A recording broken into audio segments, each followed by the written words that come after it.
Communication. In pickleball, communication is very important. The court is small, things happen fast.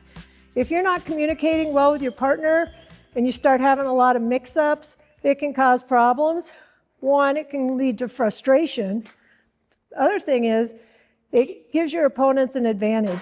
If I'm playing a team and I see that they are not communicating, they're not sure who's taking balls in the middle, that are hanging their heads because balls are going through them, I'm pretty happy about that.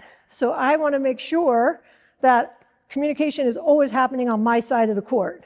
So this first drill is just a very basic dinking drill where you call the ball every time. And it's just to get yourself in the habit of saying mine or yours or whatever. But every shot that happens, somebody should be calling that ball. So we're just going to dink around, and we're only going to do this for like a minute or so, but it's to get your brain thinking about that communication aspect that you need to have when you're playing. So it's just going to look like this. Mine. Yours. Mine. Even when it's obvious, you're going to say mine, mine. Mine. Mine. Mine. Mine. Mine.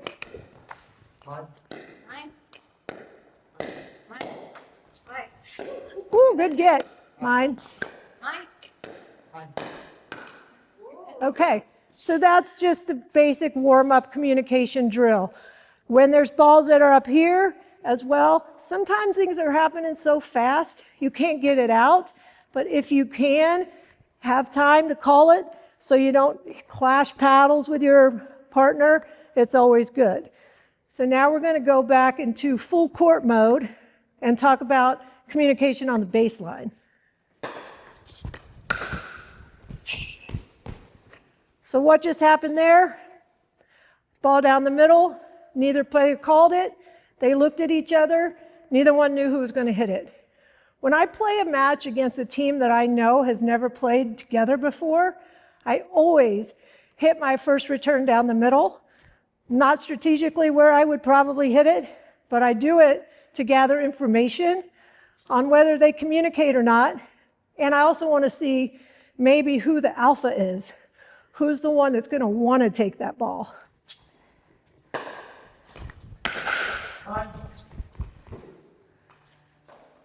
Okay, so he called it, but she still moved over and was kind of in his space, so he didn't feel comfortable hitting it because he might hit her. So the rule on the baseline communication, and if you have time, kitchen communication, is for it to be early, be loud, and be clear. So you want to make sure you say a word that doesn't get messed up and maybe sound like yours, mine, his, hers, whatever. Make sure it's clear, me, you, and you say it quickly. When that person says it, the other person's job is to get out of the way and get in position where they should be. Maybe they thought they should hit it. I've had many times where my partner calls me on a ball that I really wanted to hit. And in my mind, I'm like, dang it, I had a shot planned there. But if they call it, I'm going to back off and let them hit it. So otherwise, we're both out of position. If I don't back off, we're together, we're out of position, and I need to be where I should be when my partner hits.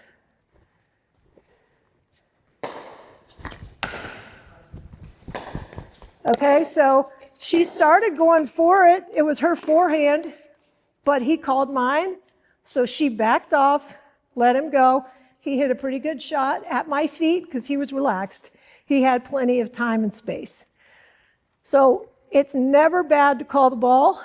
Even if the ball is all the way over here and you're standing there and you're just in the habit of making that call, that's all right. I do that. My partner's probably like, well, duh, that was my ball. You couldn't hit it. But it's just automatic for me to do that. Another aspect of communication in pickleball that is unique to pickleball is the paddle tap. I love the paddle tap as a team communication. When I see a team that I'm playing not tapping paddles, I know that there's a little dissension going on. And so the tap of the paddle isn't always for just a good shot. I mean, how many times do you see somebody hits a great shot and they're like, yeah, and they're all excited. And then they're up here and their partner misses a ball in the net and they're like, ugh. And they don't tap the paddle. When your partner misses a shot, hey, that's all right, we'll get the next one. When your partner makes a great shot, let's go. So there's that communication, it brings you closer together, it makes you bond as a team, and it's a very important aspect of pickleball, which is unique, and that's why it's so cool. All right? So if you want to learn other tips like this, see drills, podcasts, make sure you subscribe to Selkirk TV and evolve your pickleball game.